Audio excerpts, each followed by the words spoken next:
Welcome to Good Afternoon, Ghana. Well, I am back on your screen because I was there in the morning. So this afternoon, we are still focusing on the educational sector.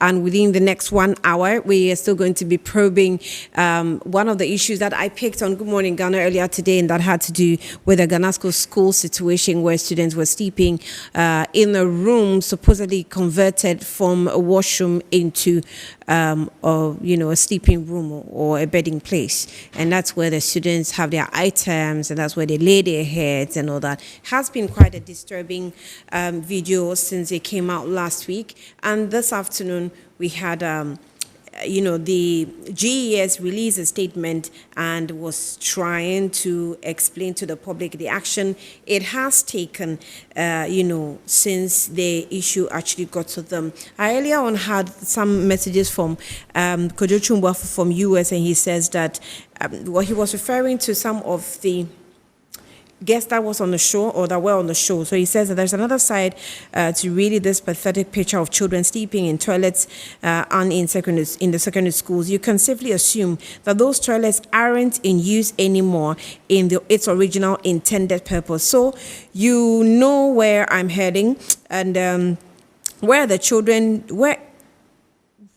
are the children doing number two? And that was one of the questions that I actually asked. When somebody says number two, that's number one, which means that you're pressed with P, but number two means that the other one, Okay, so he referred to Ellen and says that the sure central defense you are playing is not helping you. The own goal has already been scored. Semantics, what kind of help? Okay, this is what's on the economy. All right, so that is what message that Kojo Chum actually sent me earlier on today. Fred Avonyo also said that, Annie, in case Amma has forgotten, we started a progressively free education and we provide extra infrastructure to accommodate the fourth-year students when they introduce it without planning. You remember that at some point in time, we moved from a 3-year period of secondary school education to 4 years, and there was no space for it. We extended it, right? There was no space for it. So that's why he's saying that his government, that's the Mahama administration then, provided space for it. And he also says that is she happy with the way that they're running education now? Where are the textbooks? Where is the capitation grants? And God have mercy on us. Fred Agbanyo sent this in earlier on today on Good Morning Ghana. We're extending the discussion here today. We'll be speaking with Dr. Clement Apak, who has been advancing this argument since the videos broke. Of course, he's on the educational committee. That's a ranking member. And then Peter Anti is also an educationist. We'll speak to him later on the program. Let's take a break now. When we come back, we'll do more on this area.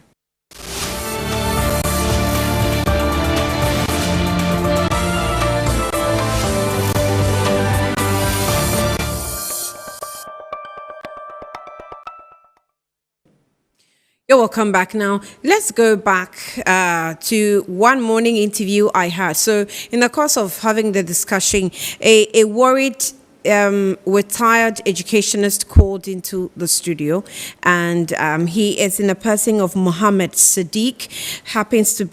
He was a regional, he worked with the regional education unit for 16 years within the Tamale enclave. He actually is still there and shared his experience with us on the show. Also was an old student of Ghana School. So let's take a listen to him on some of the allegations he made against government or maybe GES in terms of how implementers of educational policies are treated when they share their opinions on how they wish to implement policies. Let me have it this clearly. You said you are a former headmaster of Ghana School. No, I attended Ghana Senior High School in 1974 to 79.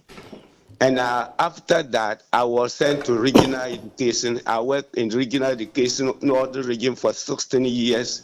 And I was sent to Willensi, and I headed Willensi Senior Secondary School.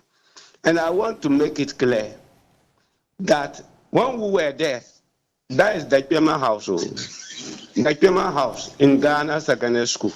That was our bath house, and they are toilets and bath houses. They were toilets and bath houses. So what they are showing are toilets and bath houses, and that was where we were bathing. Are you getting me?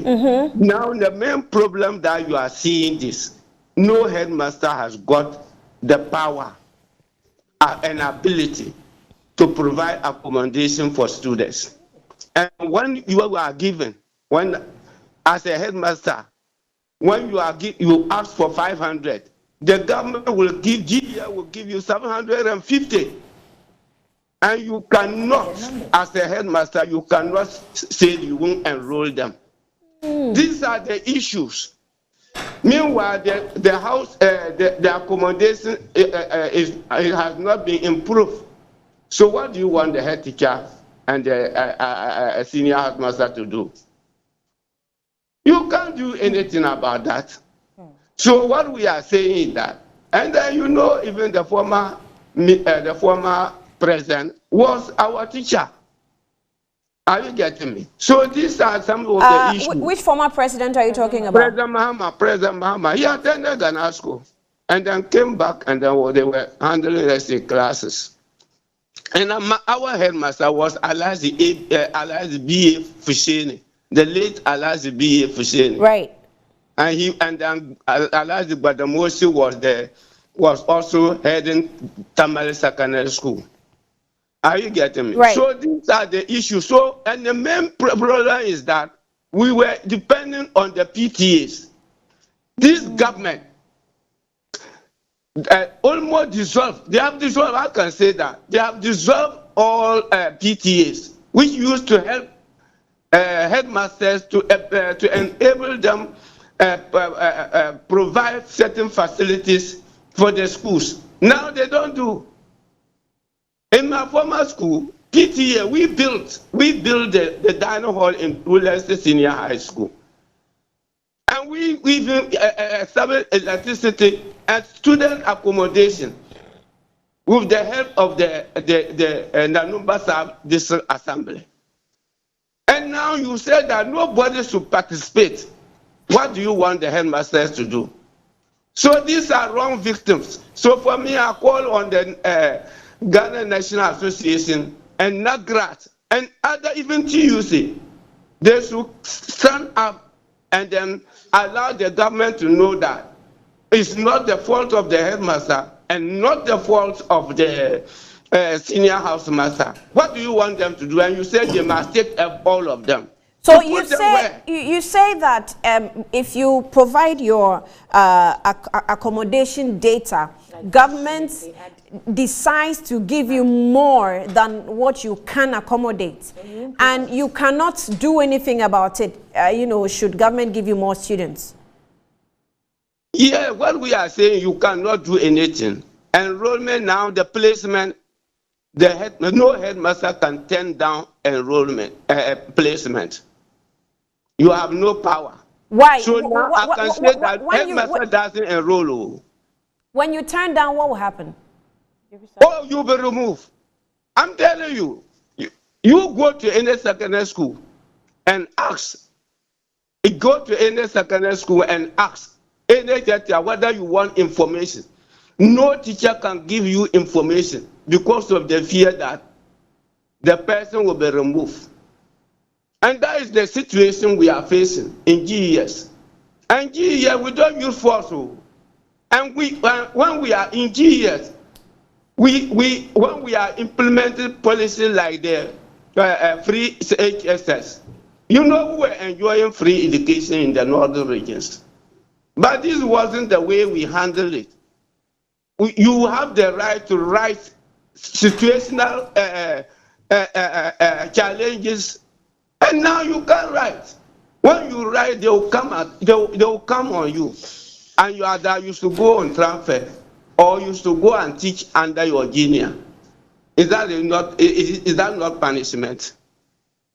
And I told you, I worked with regional education for 16 years, and when they established Nanumba Sab District under President Kufuor, we were sent with the amount that the two deputy directors who were sent to Woodlands, Nanumba Sab, the district capital, and we established the district there. And we were relying on PTAs If you can't work without PTA, so assistant, government doesn't have that opportunity. Yeah. Yeah, government, where can you get the resources to do that? And that was the reason why they established that. GEA established that to assist you. Before I left office, before I left Kumbungo District Education Office, I wrote a letter and I was called to Accra. And then the following day, the following month, my salary didn't come. For 4 months, I had to go to, I took a lawyer and we went, he wrote and I came to Accra. Finally, before I was paid all the money. Do you think any headmaster can do that again? How many masters? For 40 years for me to work for GES, only for you to be dealt with this way. Can you? So let's face the facts. Can you tell me if it's possible that more schools haven't been or haven't worked with the regional education, in that area before? Is it possible that most of the schools are going through similar challenges, not same, but similar challenges? And Yes. Almost, I would say that almost GES, all GES schools are facing those challenges.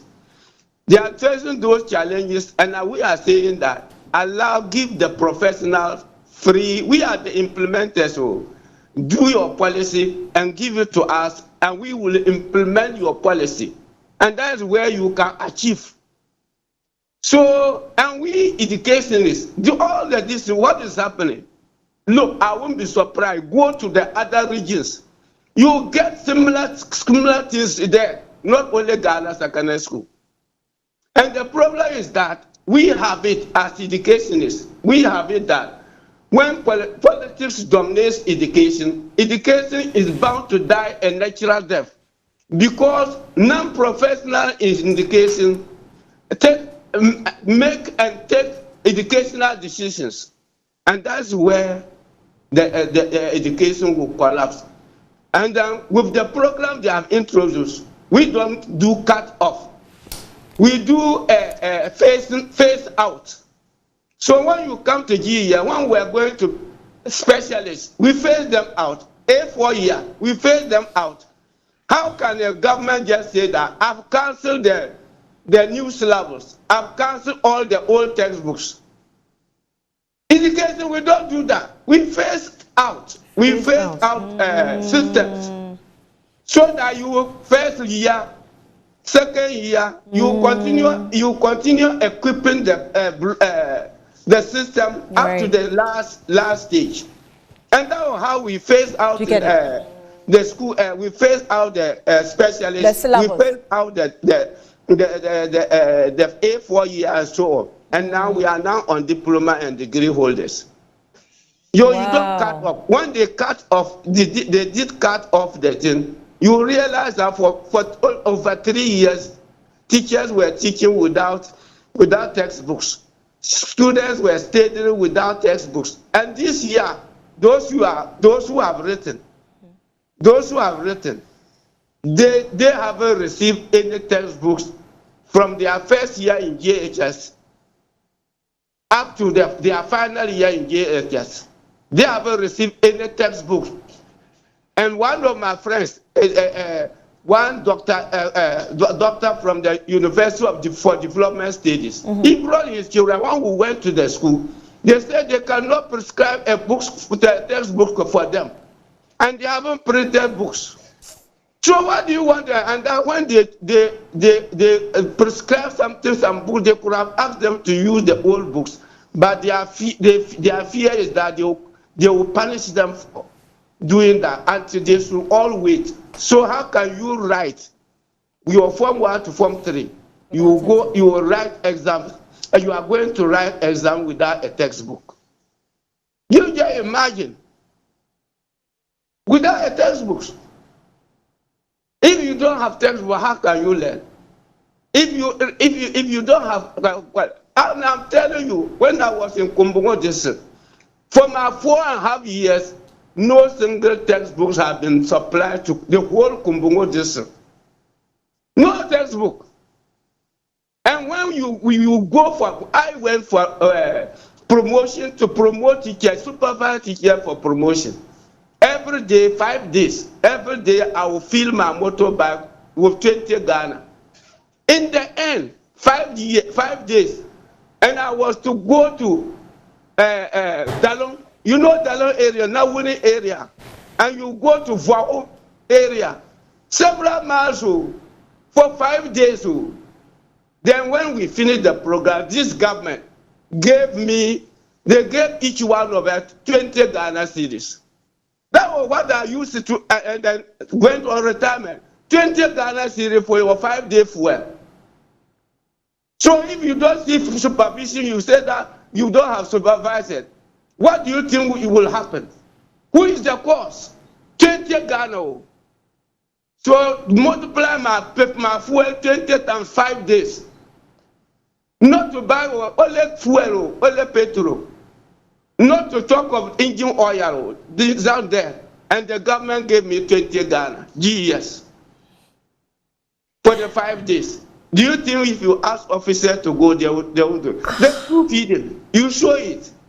I went and wrote the report. My director, she said she can't send the report to Accra because I wrote it that the children they should tell the parents in the rural area, because villages, what they do is that villages they assume that the villagers assume that they are feeding their children, and they will not give them money. They don't even take breakfast. Only for them, when I went, the rice was white, and they were saying that was rice and beans. And your hand, get your palm full of rice, no matter your bowl. So I wrote in my report that this is the situation.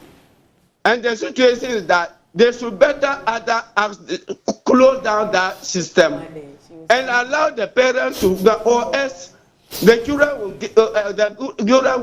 get ulcer. That was my recommendation, but my director couldn't send it to even Accra. That is the issue. So this is all what I have for you. I'm grateful. Thank you very much. Are you in the north or you are down south? I'm in Tambale now. I'm still in Tambale, but a retired officer, a retired education officer. I'm so grateful for your time. We will call you. We will call you later and arrange.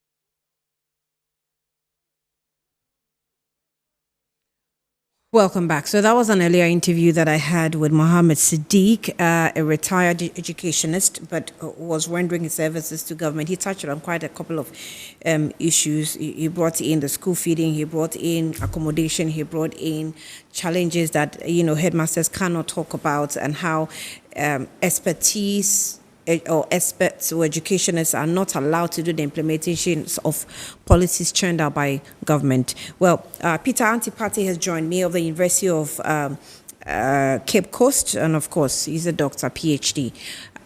Peter, thank you for your time. You're welcome to Good Afternoon, Ghana. Thank you, madam. Right, so I'm sure you listened in into the interview. It was, something that probably will help us understand better what the situation really is like across schools of GES. Yes, I listened to the interview. It's interesting. I believe he's retired, right? Right, he's retired. That's why he's able to speak like that. Exactly. If he was in the service, he wouldn't have spoken like that.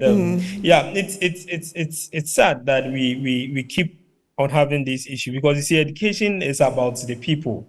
So if you don't allow the people to talk, I always say that every one of us here have a stake in education. Our sisters are in school, our brothers are in school, our kids are in school, our uncles, our nephews. So every one of us here have a stake in education. So when it comes to educational issues, we all have to speak about it. And in speaking about it, we should not be scared that talking about issues that affect the future generation of this country, we are going to be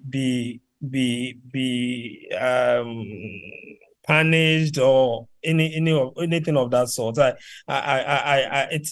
It's unfortunate that is how our system is. And I've been listening to the news today, and I see that because of the interdiction, the narrative in Ghana school is changing, and it saddens my heart because we all know that accommodation issues in our schools is a big challenge. Infrastructure issues is a big challenge, not only at the secondary level, even at the colleges of education.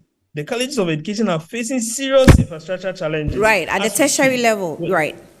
Exactly. And I wanted to make mention of the colleges of education because they transitioned from the 3 years to the 4 years. And the infrastructure over the years were made for only 3 years on campus. Now we have four years. They are supposed to do 4 years degree programs, and they are struggling with accommodation issues. I mean, infrastructure issues on campus. So nobody should act as if this is something that just dropped from the sky and it's never happened before. And it's not like that. We should face the fact, talk about it, and find solutions to them. So, you said the narrative is changing on the campuses of Ghana School. How is it tilting to, and how do you respond to GES action on the headmaster itself? Well, one, I think that we need to do the investigation. So I agree with the Ghana Education Service that they want to investigate this issue, especially when it's got to do with vacancies announced by the school authorities as against the number of students that have enrolled. I think in that perspective, we need to look at what really the problem is. But I've heard this afternoon issues about students not sleeping there and that they keep their chop boxes and other things there, but that is not where they sleep, and so on and so forth. But you look at the video, there are mattresses there. There are students who have hung their dresses there. So I don't understand why somebody would now turn the story to be like that is like a place that they keep their chop boxes and other things. Let's face the fact, the pictures and the videos that we have seen is a clear indication that the students were sleeping there.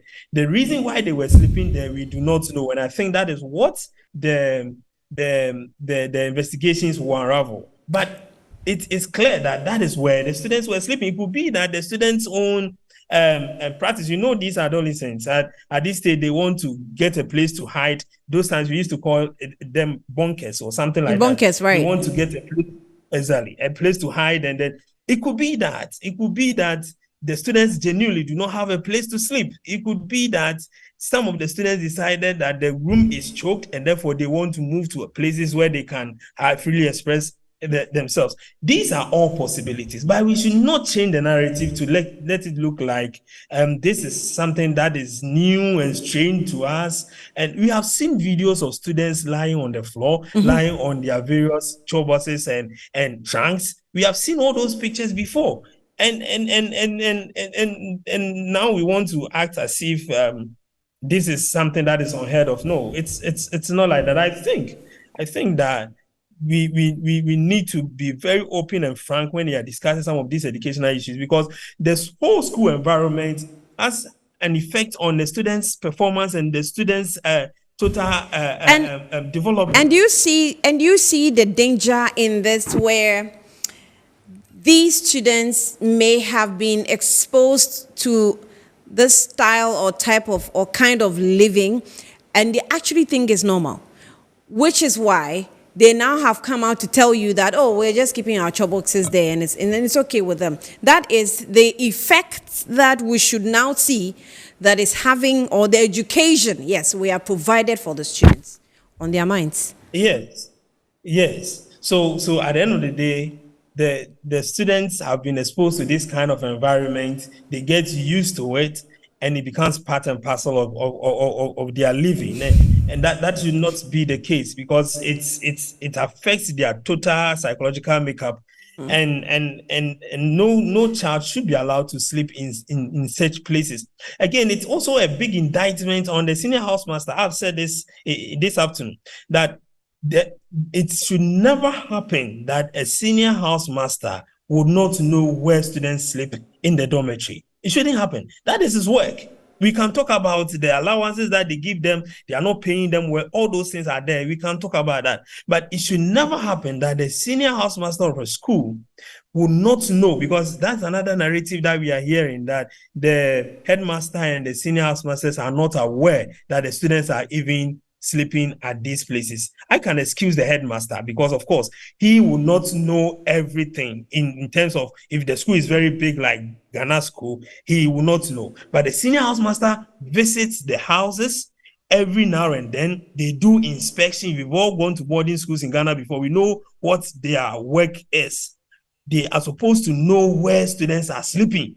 So if you have 20 students in a dormitory, and you go for inspection and it is left with only 16, you have to ask the dorm prefect or the house prefect where the other 4 are sleeping. If this is not done, then the senior house must have serious questions to answer. If the narrative is true that these students have just decided to move to other places because they feel that they don't want to be in the dormitory, then the senior house master has got serious questions to answer. And I think we should say it as it is. But the Ghana Education Service cannot act as if that this is something strange and they've not heard of this before. It's happening. It's happening across the length and breadth of the country.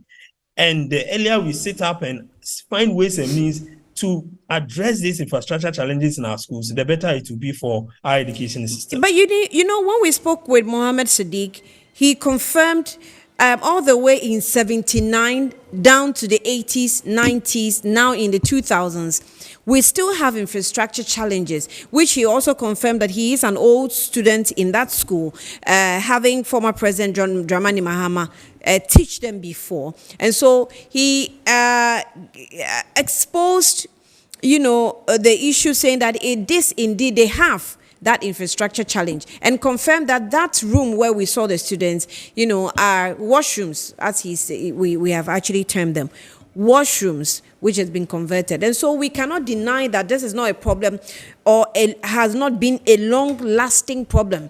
It's not an isolated case. It is Exactly. a general case that we really have to, take a look at. Exactly, and that brings into question our infrastructure plan for our schools. Of course, even if you look at our universities, now we have serious infrastructure challenges too. It means that we have not been planning well. We know that when we started with the free SHS, one of the things that we knew would shoot up, if you look at the literature, if you look at various studies of various countries that have tried to implement free education, as soon as you remove the barrier of finance, the next thing that happens is that your enrollment will shoot up. So we knew from that time that enrollment was going to go up. What plans were we having? We embarked on the double track, which gave room for students who would not have access to secondary education to go to school. Within the period that we introduced the double track, we were told that between 5 to 7 years, the double track will phase out. Yeah. And when they have been phased out, the next thing is that we are going to make sure that all these schools have the requisite infrastructure. So this should have been the plan. Of course, I have to admit that some of our schools have seen infrastructure improvements in terms of dormitories, in terms of classrooms, and so on and so forth. But it is not widespread, because if it is, some of these things will not be happening. And for me, I still do not want to believe or take the issue, link the issue to the student's own decision to go and then sleep somewhere. If they are comfortable in the dormitory, there is no way, unless of course there's something really wrong with their psychological makeup. If you are very comfortable in your dormitory, there is no way you would move from the dormitory to sleep in such a place. No, you wouldn't do that. Have you seen the videos where, I don't know if when we play you can see, the videos where not this one, but there's another one, it's like a no man's land in school. That's how we would term it, no man's land, where you see droppings of remains or feces, if you may, scattered all over the place. That's almost like on your way to this particular area where the students are lying. And we also had some of the students speak to the good Samaritan who was able to get into the school and get us these videos. I'm not sure what you make of it, because it looks like we're making it look like it's okay, or we're accepting that that condition is okay.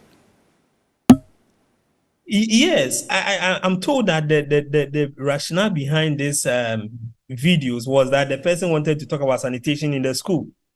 So the video you are talking about, I've seen that one already. That people have done all those things. They were just going to toilets just around the place. Yeah, scattering like the place that. with their. Yeah. I've seen that video, and I think that is what pushed the person to ask whether there were no place of convenience in the school. Yeah. And then I think that led to the discovery whereby we are seeing these kind of videos. And everybody watching this would agree with me that this is not a place that they are parking their tour buses. And no, you can't use. You see, sometimes it becomes very disheartening when people want to play on the intelligence of people. This is not a place that people park their dormitories. You can see the mattresses are there.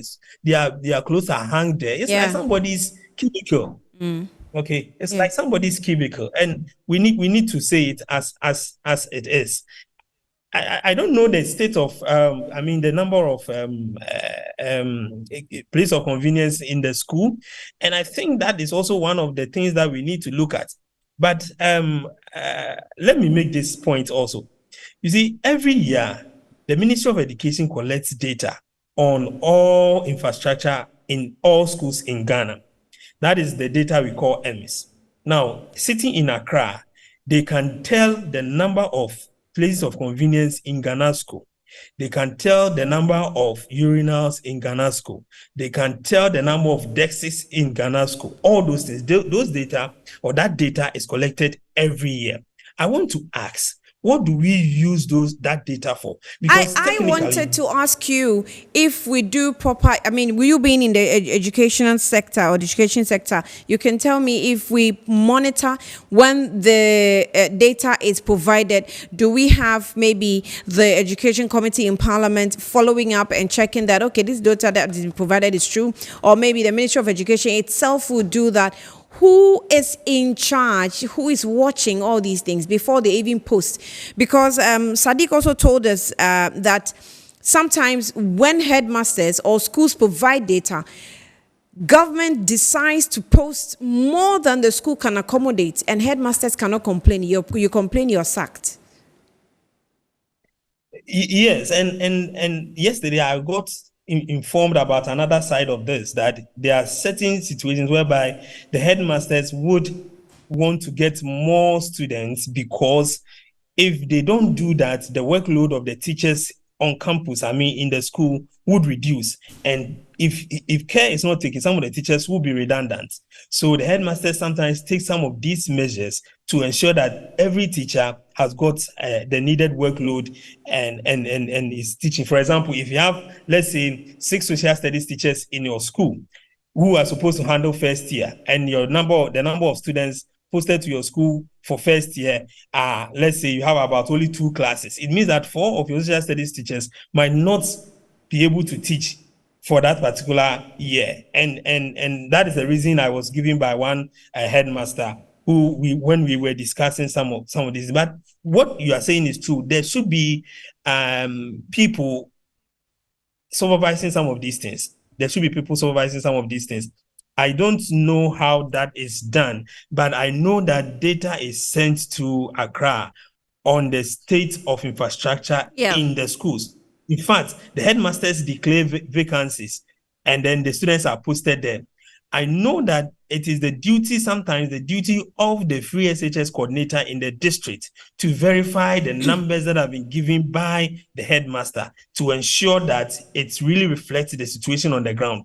I don't know how far that monitoring mechanism is is carried out. I But dare believe say that- I dare say that the free SHS monitoring team is probably not being candid with Ghanaians, and the schools themselves are also unable to be candid because they want to protect their jobs. So I'm not sure who can do this job for us by letting us know what the true picture is, because we know that, I mean, previously PTA or PTAs used to help the schools. They can even build dormitories, they can build dining halls, they build all kinds of things for the students. But now PTAs are not being allowed to get into the situation. That is what the information we also pick. So if government is unable, I mean, previously when free SHS started, some of the teachers were complaining, some headmasters were complaining until they were threatened and they stopped talking. So how do we Yes. get to the bottom? I feel that this shouldn't just end at Ganasco, because we know that it is a widespread problem. And I agree with you, and that is why I said that the Ghana Education Service should not act as if this is something so new and strange to them. This is something that is happening in most of our schools, and they need to be frank and then I address the issue heads on. You see, the problem is that when leaders don't admit that there's a problem, it becomes difficult for you to even think about solutions, because to them and in their minds, they think that the thing is not there. If it is not there, what solution would they wouldn't even listen to you. And especially when it comes to the free SHS, it becomes difficult to even complain about it, because we've seen what happens to those who have decided that they would put certain information in the public domain. And of course, when that happens, we are all protecting ourselves. I have had a situation where I've interviewed, when these food shortages came, we sent people to the field. I was on the field myself, and I spoke to one matron, and the lady made a profound statement that when it's left with 1 day for her to leave the Ghana Education Service, I should come. She will tell me all the challenges that she's going through. And so far as she is in the service, she's not going to talk. And that was remarkable to me, because this is a person who admits that there are challenges, but is not ready to open up because of job security. And we cannot run our education like this, especially when we are talking about the future of our wards, when we are talking about the future of our kids, when you're talking of the human capital base of the country. We need to make sure that they are giving the needed attention, and any problem that they are facing, we find ways and means to address these problems. If these problems are not accepted, if these problems are not brought to the fore, there is no way we'll be able to solve them. And that is why the challenges facing the free SHS will continue to hang on, because the authorities are not ready to accept it. And because of that, nobody is also willing, or even if we try to bring out solutions, nobody is willing to listen to us, because when they listen to you and they start implementing, it is an indication that there's a problem, but they have told you that there's no problem. So things will continue to be as it is. And unfortunately, our kids are going to be those who are going to be in disadvantage. But I, to be fair to the government, they have admitted that there are challenges, right? Yes, but when it comes to free SHS, what is the nature of the admission?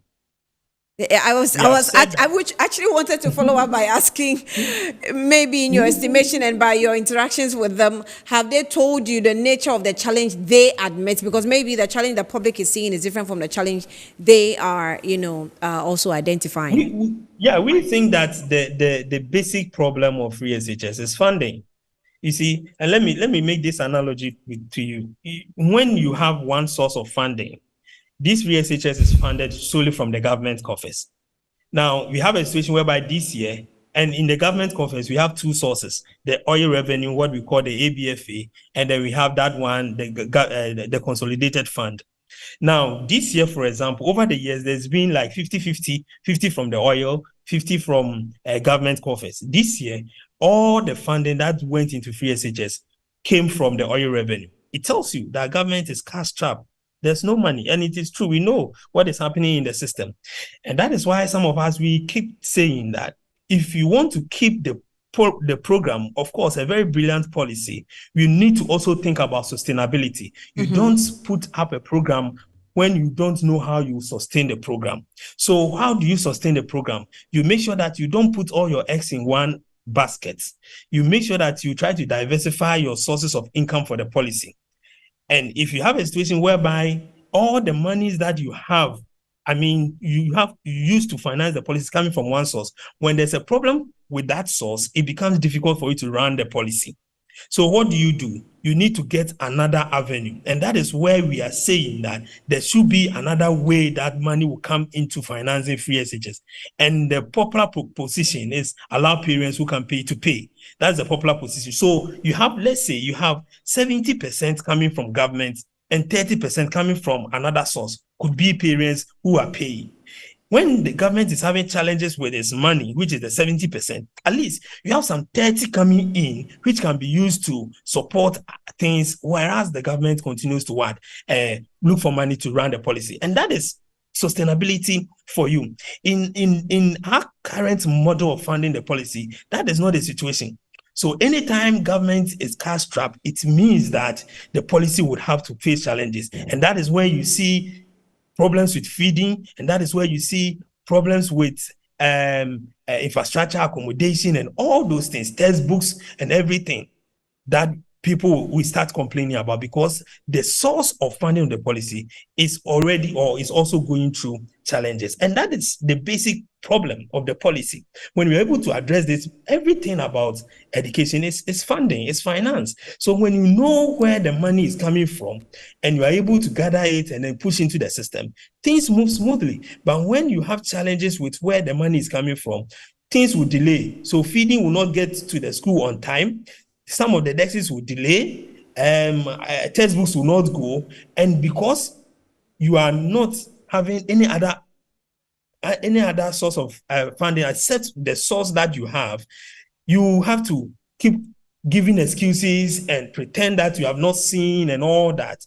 So you get the money to push to the schools. And we cannot run this important policy like this, because in the next 10 years, you will see that the minimum qualification of the Ghanaian child will be the senior secondary school certificate. But what kind of education are we giving? In terms of the quality, in terms of the quality, we should be thinking about this. And Peter, can you hold on? Let me take a quick breather. I'll come back and wrap up with you. I'm very much interested in the quality, which has been mentioned by a couple of people. It's quality and not the quantity, and maybe we have to really, really reconsider that. Let's take a breather.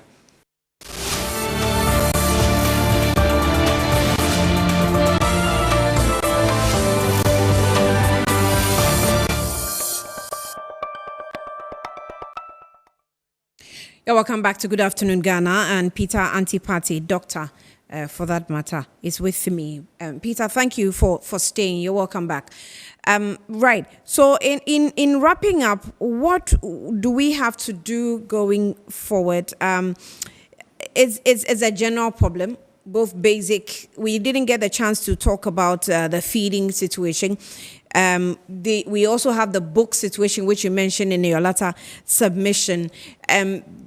I didn't know until Mohammed Sadiq spoke with me earlier on today on Good Morning Ghana, saying that, when you introduce new syllabus, it's actually you phase out. You don't abruptly, remove the books or the syllabus and bring in new ones. You gradually, know how to do it as educationists. So you phase them out. Can you explain that a bit for me to understand it well? That is what we are doing with the junior high school. So I when it came to the basic schools, the basic 1 to basic 6, we didn't do that. But that is what we are doing with the junior high school. So what he was trying to tell you is that you start with the first years. So let's pick GHS 1. You have a new curriculum. You introduce it to the GHS 1. The GHS 2 and the GHS 3 will use the old one. So that GHS1 group that started with a new curriculum would move to GHS2 with a new curriculum, and we move to the GHS3 with a new curriculum. And that is how you phase out the old one. So that is what we are doing with the GHS Common Core program that we have now. But when it came to the basic school, we didn't do that. I think we keep learning as we go through the process. So with the basic schools, what we did was that we did a complete overhaul. So instead of, let's say, starting it with basic 1, and then the basic 2 would have used the standard base till we phased that one out. We didn't do that. So we combined basic 1 to basic 6, and then we changed the curriculum from the objective base to the standard base. But then when we started implementing the new Common Core at the junior high school level, we decided to start with GHS1, and then GHS2 and GHS3 use the old curriculum.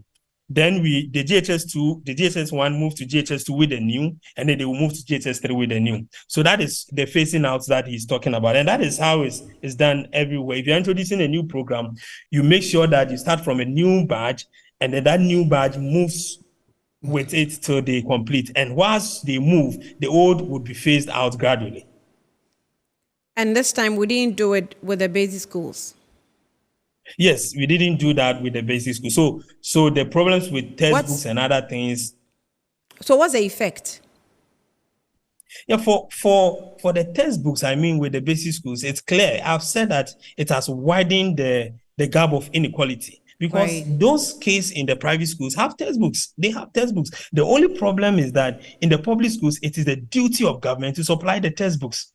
And if government is not supplying, you parents, you can buy the textbook for your ward, and then the ward would have the textbook. But what if others do not have? It means that they have to wait till the government supplies. And what makes it even more difficult is that if a teacher is teaching something like a reading comprehension, the teacher has two options: either to write the passage on the board for students to follow, or photocopy the passage and share it with the student. So you see how difficult it becomes when you want to teach some of these courses without the textbooks. And that is why I say that when we don't take care about how we are doing some of these things, we are widening the gap of inequality. Those kids in the public basic schools are suffering, but those in the private basic schools have access to these things. They have their textbooks. You pay your fees, you get your textbooks. They all have everything in place with them. And our attempt to provide education for the marginalized, for the poor, is even creating more problems for the poor, because they are not given the needed resources that they need in order to access the quality education that we so much speak about. So, I mean, let's wrap up. Considering what's happening within the basic school in terms of textbooks, the Minister of Education gave us statistics somewhere last month how about 62% of these students in basic 2 cannot read, considerably as we expect them to do. We've had the feeding problem. We're having accommodation problem at the SHS level, at the tertiary level as well, accommodation, which you mentioned, colleges of education. In your estimation, do you think that we have gone backwards in our educational system? Let me make this point. Our father's generation have disappointed us. Our father's generation have disappointed us because they had things on a silver platter. I have listened to professors and senior colleagues who tells me that in their time at the university, they were fed and paid allowances. They slept in one room, enjoyed, had everything to themselves. In fact, before they leave campus, they had their jobs readily available to them. The least that we can do for our generation, the least that our father's generation can do for this generation, is not to take us back to the level that the kind of education that we are receiving does not provide us with any hope of a future that we so much dream about. These challenges that you mentioned are challenges that would affect the quality of education that we are receiving, the current generation is receiving. They didn't have that. They had things so easy. And I was thinking that the best they could do for their kids, the best they could do for us, would have been to ensure that they leave us at the same state or improve upon what they enjoyed. But that is not what we are experiencing now. And that is why I call on the Minister of Education and the leadership of the Ghana Education Service that education is not something that we should joke with. It is not something that we should play politics with. That these issues that we are talking about are rare issues that people are experiencing. They experience the lack of textbooks. The students are experiencing the kind of poor food that they are eating. They are living it. And anytime we talk about these things, it is not because we want to paint any particular party or government black, but because we want the best for the system, because we want to protect the human capital base of our country, because we want to secure a future for our kids as they go through the system. Because it's not all of us who can take our wards to international schools or fly them abroad to experience education, because we want the system to work so that at the end of the day, the future of that kid in that particular village would not be curtailed. This is what I want to say. Peter Anti-Pate, Doctor, I'm grateful for your time this afternoon. We will all follow through. We're giving 2 weeks, right, of the Ganasco situation Sure. for investigation. So we'll follow up with you and see where we get to, and maybe apply solutions across all schools within the GES sector. Thank you for your time. Right. Thank you. Madam. Right. So that's all time will allow us also on the program Good Afternoon Ghana, and monitor your area wherever you are. If you find any school, yes, in your vicinity, in your community, and you think you want to expose some of these problems, let us know. Take videos of it, send it to Metro TV, and we'll be glad to expose the challenges, because that's just about what we can do, and not to only rely on officials, because you know what that can also end up doing. My name is Ania Fompofo. I'm grateful for your time. Good afternoon.